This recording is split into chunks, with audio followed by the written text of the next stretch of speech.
Welcome to the Connected Health Podcast, where we explore sustainable, practical approaches to health. I'm your host, Vanessa Cohn, integrative health practitioner, personal trainer, and nutrition coach, here to help you reconnect to your body's wisdom, heal from the inside out, and build habits that last. Whether you're here to balance your hormones, reset your gut, reclaim your energy, or simply feel better in your body, you're in the right place. Today's episode is a part of the Foundational Habits series, and we're going to talk about detox. I want to start with explaining that chronic disease in general does not ever happen overnight. There are 3 triggers of disease. Trigger number 1 is genetics. A medical professional explains to you that, oh, your blood pressure is just genetic, or your cholesterol is just genetic. That's not a full picture of what the cause of that is. If you say something that is just genetic, that's usually a cop-out type of answer that blames the cause of your illness on things that you can't control. You cannot control your genetics, or can you? In past episodes, I've talked about the science of epigenetics, which really looks at what genes are activated and deactivated by changes in the environment. So basically, I geek out about this stuff. The study of epigenetics is what changes about genes when you choose one thing or another, or you're exposed to this or that. And it's a combination of what's encoded in the DNA, but what impacts the human is actually what changes different parts of the DNA to express itself. So genetics is a part of the 3 triggers of disease, but it is not the only trigger of disease. So you can no longer use the term, oh, it's just my genetics. The second trigger is the environment. The environment comes from air, food, anything you intake, water, anything that touches your skin. And those things can impact processes in your body. Your completely healthy organs can be impacted by your environment to then cause disease over time. And then the third trigger of disease is the event. This is the one thing that really tips the scales, or the straw that breaks the camel's back. It is that one event that really changes everything to turn a disease from building up to it to actually having that disease. It can usually be like a massive stressful event, like a divorce, a breakup, a tragic loss, an accident, intense exposure to toxins, a virus, infection, illness, acute exposure to a pesticide, for example, a recently sprayed lawn, food poisoning, so on and so forth. So these 3 things together will trigger disease. I've used the analogy of the rain barrel quite frequently. So to refresh, our rain barrel is an analogy for our bodies. It fills up with toxins, and what makes the rain barrel most effective for use is to empty it so that it continues to do the job that it does. Empty it from the toxins and to empty it from the water to make sure that our bodies are healthy and the processes do what they need to do. Again, disease does not happen overnight, but it happens over a series of choices and exposures and events to the body. Our modern environment, unfortunately, is filled with a lot of invisible stressors, things like chemicals that don't belong in our bodies or are impossible for our bodies to process, so they can actually accumulate in our tissues and cause problems. Toxins can come from the air, food, personal care products, clothing, cleaning products, water. We're exposed in multiple different ways. Some of that we cannot control, but a lot of it we can. So this introduces the concept of why it's important to detox, because we're exposed to so many things. Our bodies will eventually not be able to keep up with that load. And what we need to do periodically as a part of one of our foundational habits is to make sure that our detoxification organs and processes in our bodies keep doing their work effectively. And the process of detox in the human body requires vitamins and minerals to take place. And we'll get into that soon. In the health and wellness space, when you hear the word detox, it's common to think about taking a bunch of supplements and, excuse me for being graphic, pooping or vomiting your brains out for a period of time to quote unquote get all the bad stuff out of your body. That's not what I'm referring to when I talk about detox. The true definition of detox and the accurate representation of detoxification is there are parts of your beautifully designed body, your liver, your digestive system, your lymphatic system, your sweat glands, All of those are part of your body's detoxification systems. And what they do when they're supplied with the right nutrients and not overburdened by chemicals and heavy metals, they're able to do their jobs really well and really smoothly so that things don't accumulate inside your body and inside your tissues. There's chemicals in the air, there's chemicals in cleaning products and foods, and this is stuff that we already know. But over time, the accumulation of that can cause things like brain fog, fatigue, headaches, weight gain, and even full-on chronic disease. I want you to think of a time where you were somewhere and someone close to you is wearing an exorbitant amount of perfume or cologne. And you have to sit next to them for a while. Maybe you're on a bus or sitting in a meeting and you start to get a headache. That is an example of your detox pathways becoming overburdened with those toxins and chemicals in the perfume that is starting to cause inflammation and bring on a headache within your body. Now, that's just one example of an acute process of what happens when you're exposed to toxins. But think about all the microtoxins and things that you don't even necessarily notice that will come across your body each and every day that don't cause a headache in the single moment, but can lead to fatigue and other conditions. So let's talk about the body parts that do the work of detoxification. I've mentioned your liver, your kidneys, your gut, the skin, the lymphatic system, and the lungs. The liver filters toxins and breaks them down for excretion. The liver is one of your largest organs, and it does so much for you. The kidneys, their job is to filter blood, and they remove the waste from the blood in your urine. The gut eliminates waste through bowel movements. The skin releases toxins via sweat. The lymphatic system transports waste products for elimination. And then the lungs detoxify your body through breathing out carbon dioxide, which is poisonous to the body. So with all that in mind, you don't need to do a supplement that makes you poop your brains out to do a detox, because you have organs within your body that does the detoxifying work for you. What we need to do is support those organs so that they're working efficiently and effectively in order to do their jobs well. And I hope that's the big takeaway for you today, is a detox is not, oh, here's a bunch of supplements that make you poop. But it actually is making sure that your organs are supplied with the right nutrients to do their jobs effectively. Those organs, those detox pathways and organs can get overwhelmed with the exposure that we have, that their efficiency at doing their jobs is actually lowered. That's why we need to do the work to support them. Some people will decide to do one of those detox pills that they find at the drugstore if they wanted to shed a couple pounds before a vacation or an event. And that is something that I do not support and do not recommend, because it's not actually supporting your detox organs. It's really just emptying your colon in a very disgusting and rapid and uncomfortable way. I have talked about in episodes before of where and how we can be exposed to so many toxins, but I'm just going to give you a quick rundown so that this episode becomes more cohesive. So, our skin is the largest organ of our body, and women particularly will use a lot of skincare products, makeups, deodorants, lotions, shampoos, conditioners, all of those things, and they will contain harmful synthetic chemicals like plastics, parabens, phthalates, fragrances, sulfates, and so much more if you take the time to read the ingredient labels.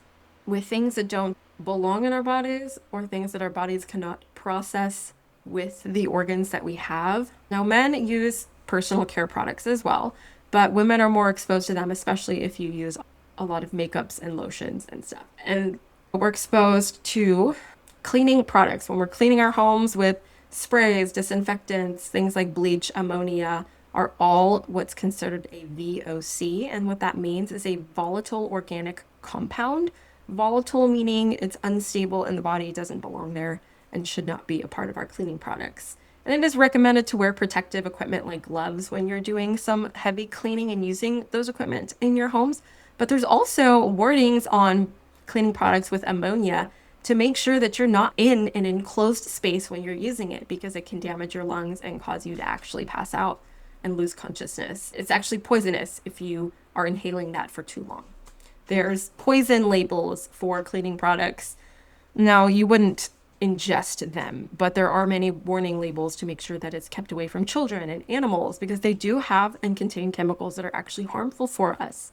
There are chemicals in processed foods like additives, preservatives, dyes that come from unnatural things, unnatural sources. People eat a lot with plastic utensils or plastic containers, and those plastics, when heated, can break off into tiny particles that we also ingest. And our bodies, last I checked, don't digest microplastics. Pesticides and herbicides in produce, in grass, in lawn care. And then there's exposure from poor air quality and poor water quality if you don't have an air or water filter. Now, all of these things coming at us, our bodies can only filter through so much, but if we're not doing the work of minimizing our exposure to harmful things, it's going to catch up on us. And something that I learned in school was that some of these personal care product ingredients inside of our body, some of them will have the chemical structure of actual hormones, and they'll bind to receptor sites on cells because the cell thinks that it matches, but it blocks hormones from reaching the cell. And so an overabundance of these synthetic toxins can actually keep good things from getting to us. And when I learned that, that was just absolutely fascinating. Sometimes the chemical structure or parts of the molecule look similar to real things, but it's not it. And it blocks the good stuff from getting to us. So that really just opened my eyes to, oh my goodness, like, where is this happening in my body? Where is there inflammation? So we know that these things are everywhere. With knowledge comes power. Remember, now that we know about it, we can start to slowly move away from these chemicals and start replacing them with less toxic options. And there is a huge argument out there that I really want to talk about. And that is, oh, the natural products just don't do as good of a job as the real thing.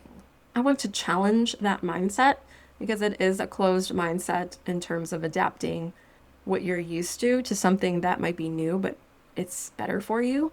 There are more natural and less toxic cleaning companies out there that you can switch to. I've mentioned this resource before, but there's an app by the Environmental Working Group where you can scan the barcodes of products and see how they rank when it comes to chemicals. There's also an app called Yuka, Y-U-K-A, that you can look up that does the same thing for different products and foods. You can search in both of those apps, for example, laundry detergent, and it'll give you cleaner brands of detergent, and some are verified and certified by each of those apps, so you can actually switch out slowly over time. Let's say you finish a bottle of dish soap and you want to switch to something more natural. Look it up on the app when you're making your shopping list, and make sure you pick that up at the store the next time you go. Same thing with your personal care products. As you finish bottles off, you can replace them. Or if you're in a space where you can replace multiple items at a time right now, go ahead and do that. There are healthier, better, less toxic products out there that's going to ease up on the pressure that you're putting on these detoxification organs to do their job, and keep your rain barrel from getting full. Filter your water. Get a water filter. You can get a pitcher that has a filter like a Berkey or a AquaTrue. You can switch out your food containers. You want to use glass or stainless steel rather than plastic. And you definitely don't want to heat your food in plastic. If it's possible to start choosing when it comes to reducing toxins and pesticides in your food, the Environmental Working Group puts out lists of food that are the most pesticide tested, which is called the Dirty Dozen. And then the cleaner produce, even when it's not organic, the Clean 15. So I personally will use those lists to shop and avoid. If it's on the Dirty Dozen, then I know it's tested to be laden with pesticides. So for those things on those lists, I'll choose the organic version. And then the Clean 15, those aren't necessarily the foods with the most pesticides. So I can do conventional, non-organic if I wanted to at that moment. You can also switch to completely all organic. Everyone's in a different place with how they're able to spend on their health. And this is just one of those ways that you can start to slowly make changes. Prioritize clean air. Make sure that you're changing your home air filters regularly. Get some extra plug-in air filters if you live with animals to help keep the air circulating. Open windows. Get some air purifying houseplants. Make sure that your home is tested for things like mold so that you are ensuring that you're not breathing in harmful things every single day. Get filters for your shower head. They exist also. I use the AquaBliss brand. You can find it on Amazon. It's very simple to install right on your shower head, and I change it about every 6 months. So one way to help with detox is, number one, reducing exposure. Number two, we want to support your detox pathways. One of the ways that we do this is we drink enough water. Aim for half of your body weight in ounces of water. Let's say you weigh 200 pounds. You want to do half of that in water in ounces. So that would be 100 ounces. If you're very active, if you sweat a lot, definitely do more. Make sure you're eating fiber. Fiber is found in foods like fruits, vegetables, and legumes and beans. And that's going to help your stool bulk up to pull toxins through your digestive system for excretion out of your bowels. Making sure that you're actually having daily bowel movements, because when you don't eliminate every day, those toxins will actually stay in your gut and can come back and recirculate into your bloodstream. We don't want anything like constipation, and I do plan on doing a series on gut health in the future. We're going to be talking more about this. Sweat regularly. Use the sauna, use exercise, use movement to get more toxins out through your sweat.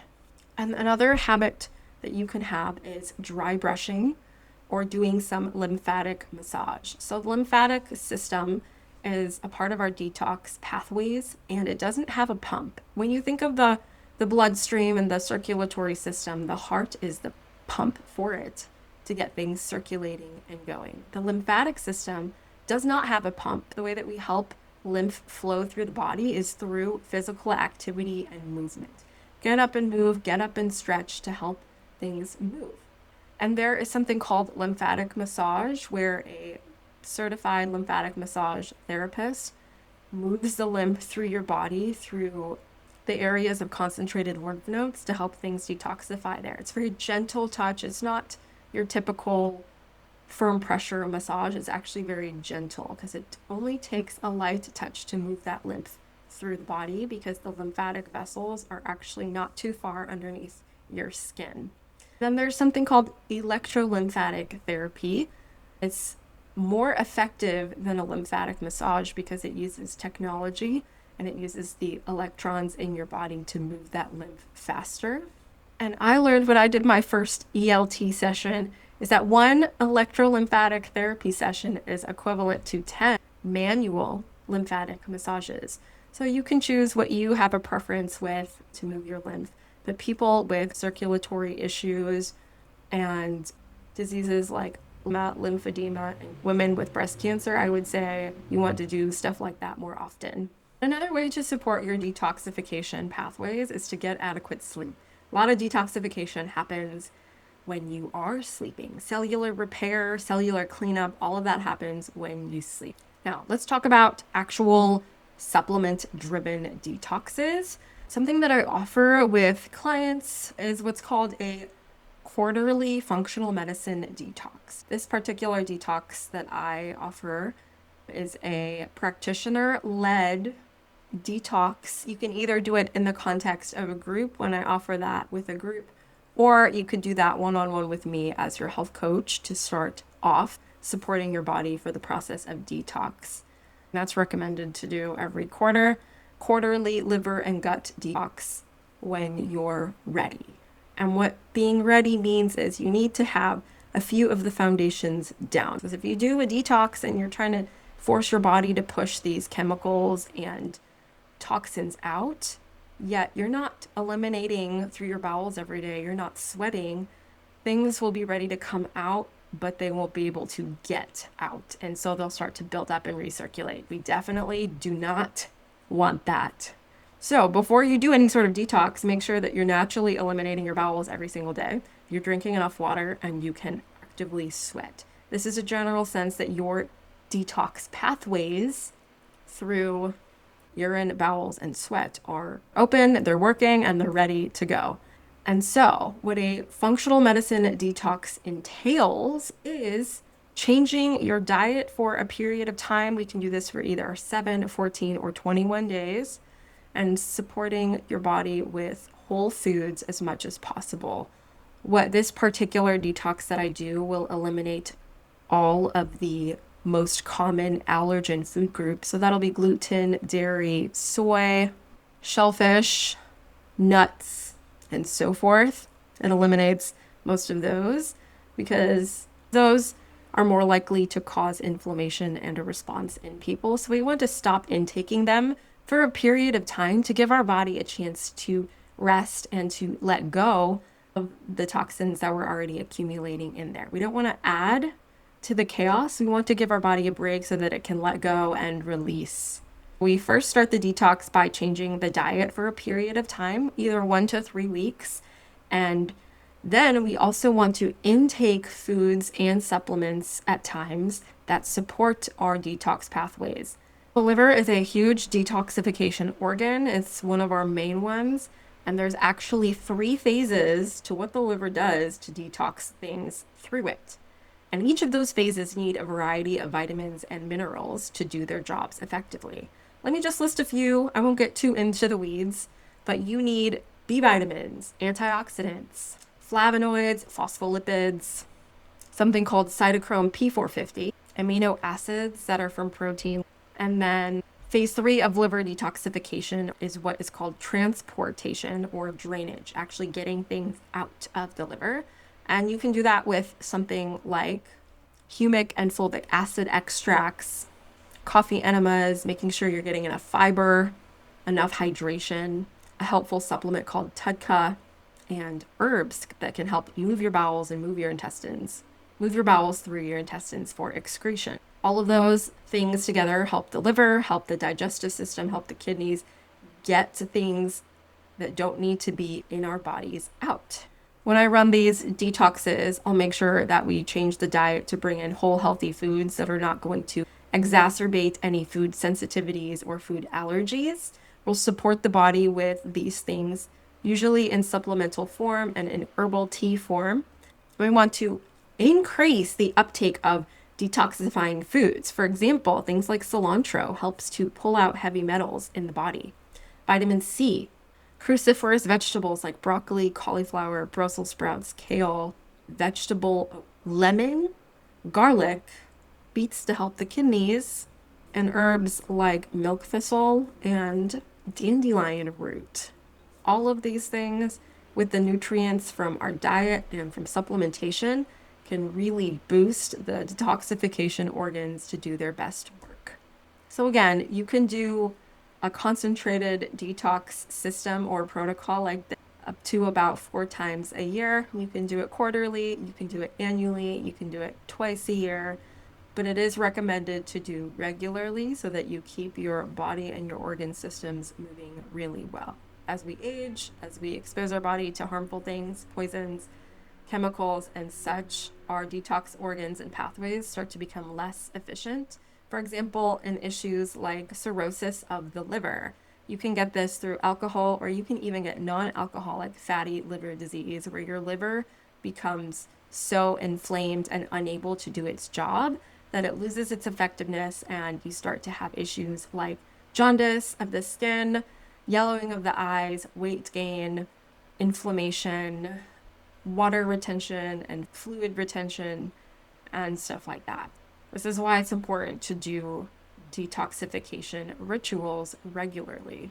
Once that's done and your detox pathways are open, you can do other protocols like a gut healing and restore protocol. You can do something like a heavy metal detox or a parasite cleanse once your body's detox pathways are supported and open. You don't want to do a cleanse or something like a heavy metal detox or a parasite cleanse or a gut restore detox unless remember, unless your body's ready to release those things that come out when you do. Again, this is super important. Remember what I just said. Your body's detox pathways have to be open: elimination, urination, sweating.